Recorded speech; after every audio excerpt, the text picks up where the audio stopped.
जय जलाराम बापा। नमस्कार, मैं हूं दिनेश ठक्कर बापा और आप देख रहे हैं एमपीएम टाइम्स। साथियों, प्रारंभ करते हैं जलाराम बापा के जीवन की कथा का 32वां अध्याय।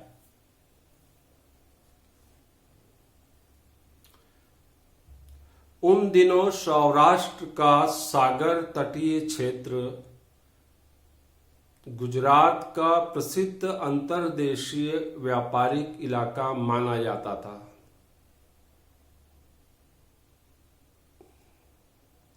सौराष्ट्र के बंदरगाहों का व्यापारिक वर्चस्व था।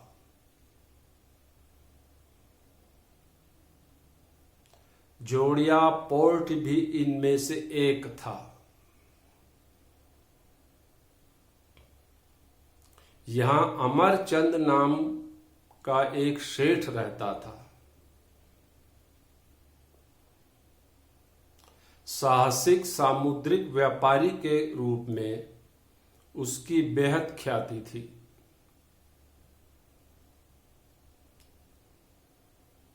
समीपवर्ती खाड़ी देशों में वह पानी जहाज के जरिए मौसमी वस्तुओं का व्यापार करता था।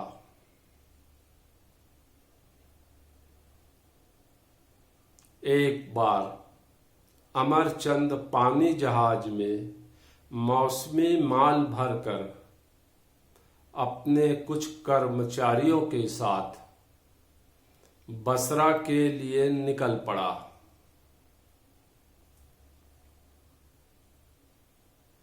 वहां उसने सारा माल बेचकर अच्छा मुनाफा कमाया।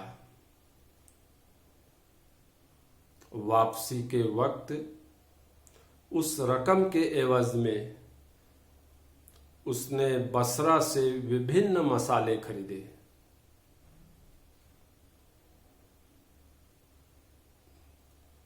मसालों से लदा जहाज जोड़िया पोर्ट की तरफ आ रहा था। कई दिनों के सामुद्रिक सफर के बाद सबके मन में परिजनों से मिलने की तीव्र उत्कंठा थी।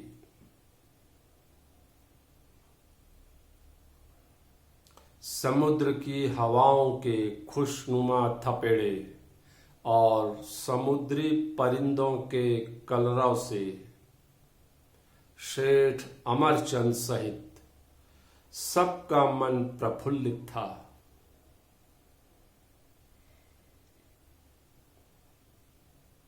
किंतु कुदरत को कुछ और ही मंजूर था।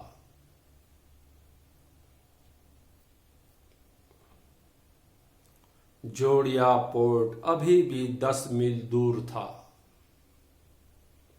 तभी अचानक हवाओं का रुख बदल गया। अगले ही क्षण खुशनुमा थपेड़े जानलेवा तूफान में बदल गए। समुद्र में तेज लहरें उठने लगी। जहाज डोलने लगा। सबका कलेजा कांप उठा। कर्मचारी सुरक्षा की तैयारियों में जुट गए। इसी बीच जहाज के पिछले हिस्से में छिद्र हो गया, जिससे जहाज में पानी भरना शुरू हो गया। जान बचने की जो थोड़ी उम्मीद थी वह भी हवा हो गई। सब अपने अपने इष्ट देव को याद करने लगे।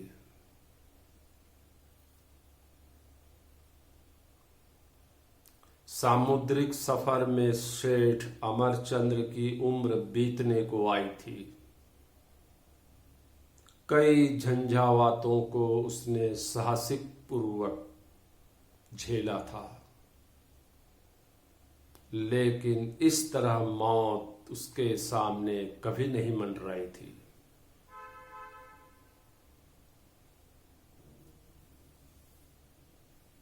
किनारे आकर जहाज डूबेगा, इसका अंदेशा उसे सपने में भी कभी न हुआ था।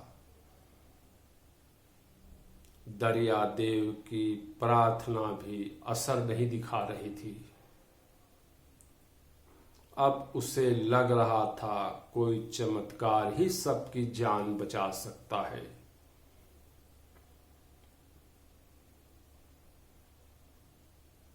चमत्कार की बात जहन में आते ही उसकी आंखें एकाएक चमक उठी। उसने कई लोगों के मुंह से वीरपुर के भक्त जलाराम बापा के विषय में चमत्कारिक घटनाएं सुनी हुई थी। यह भी सुना था यदि श्रद्धापूर्वक भक्त जलाराम बापा को याद कर कोई मन्नत मांगी जाए तो वह अवश्य पूरी होती है, चाहे बड़े से बड़ा संकट ही क्यों ना आए। मन्नत मांगते ही वह संकट चमत्कारिक रूप से दूर हो जाता है। फिर सेठ अमरचंद ने बगैर कोई देर किए हाथ जोड़कर जलाराम बापा का स्मरण कर मन्नत मांगी। जलाराम बापा, संतों के संत, दीन दुखियों के तारनहार, आज तक मैं केवल धंधे पानी में डूबा रहा। आपके दर्शन का चरण स्पर्श का सौभाग्य कभी प्राप्त न कर सका। वीरपुर आने का समय भी मैं कभी नहीं निकाल सका। शायद इसलिए दंड स्वरूप मेरे जीवन की नैया डूब रही है। मजबूरी में अब आपके प्रति श्रद्धा भाव जागृत हुआ है, अतः क्षमा चाहता हूं जलाराम बापा। आप सबकी रक्षा करते हैं बापा। हमारी जान भी अब आपके हवाले है बापा।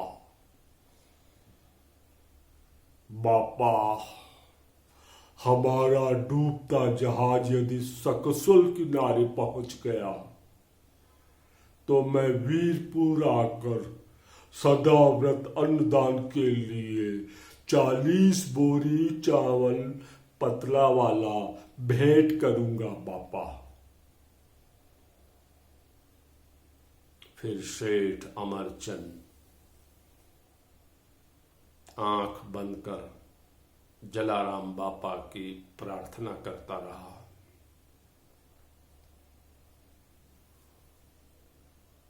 अगले ही पल चमत्कार सा हो गया। मौसम का मिजाज अचानक सकारात्मक हो गया। देखते ही देखते स्थिति सामान्य हो गई। तेज तूफानी हवाएं थम गई। जहाज में हुए छिद्र से पानी घुसना बंद हो गया। सेठ अमरचंद द्वारा जलाराम बापा को याद कर मानी गई मन्नत का सुपरिणाम दिखने लगा। प्राणों का संकट टलता देखकर सबने चैन की सांस ली। सबके कलेजे को ठंडक पहुंची। मौत के मुंह से वापस सुरक्षित लौटने पर सेठ अमरचंद ने हाथ जोड़कर जलाराम बापा को धन्यवाद दिया। उनके कर्मचारियों को भी तब तक जलाराम बापा की मन्नत मानने के बारे में ज्ञात हो चुका था, इसलिए उन्होंने भी मन्नत के फलीभूत होने पर जलाराम बापा के प्रति अपनी कृतज्ञता जताई। उधर सागर तट पर सेठ अमरचंद और उनके कर्मचारियों के परिवार वाले जहाज के किनारे लगने की प्रतीक्षा में चिंतातुर होकर खड़े थे। जैसे ही जहाज सकुशल किनारे लगा, सब खुशी से उछल पड़े। जहाज से उतरकर सेठ अमरचंद और उनके कर्मचारी हर्षोल्लास के साथ परिजनों से गले मिले।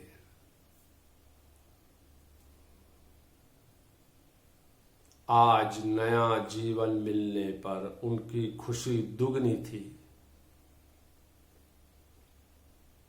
परिजनों को भी सारा घटनाक्रम मालूम होने पर उन्हें सुखद आश्चर्य हुआ।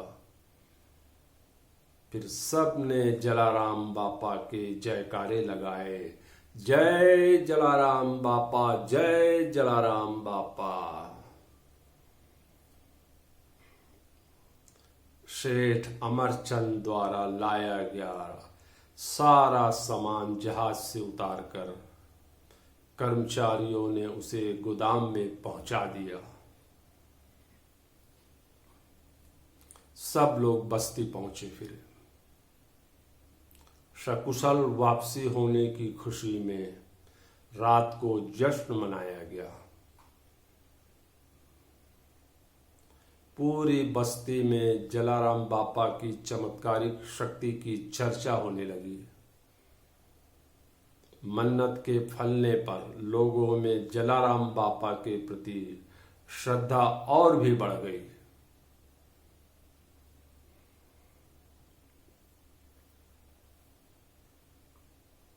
उधर अपनी पुरानी आदत से लाचार सेठ अमरचंद दूसरे ही दिन जलाराम बापा की मन्नत विषयक अपने दायित्व को भूलकर पहले की तरह अपने धंधे पानी में डूब गया।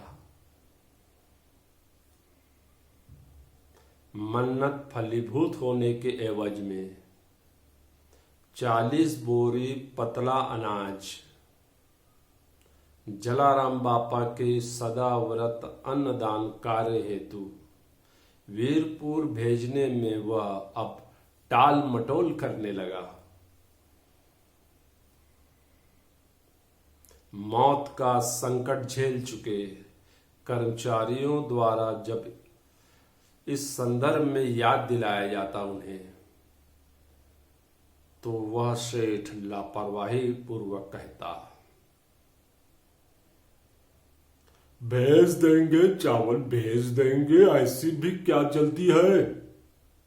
कहां उनका चावल भागा जा रहा है?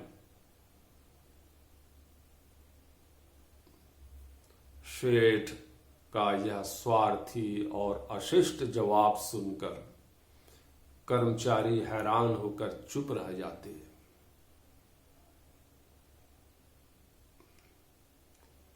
इस तरह दिन गुजरते रहे, लेकिन सेठ अमरचंद को सद्बुद्धि नहीं आई। काम निकल गया और पहचानते नहीं की तर्ज पर सेठ अमरचंद के नकारात्मक रवैये की आलोचना अब पूरी बस्ती में होने लगी थी।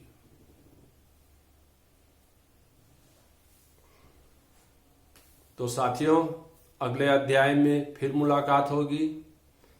जय जलाराम बापा।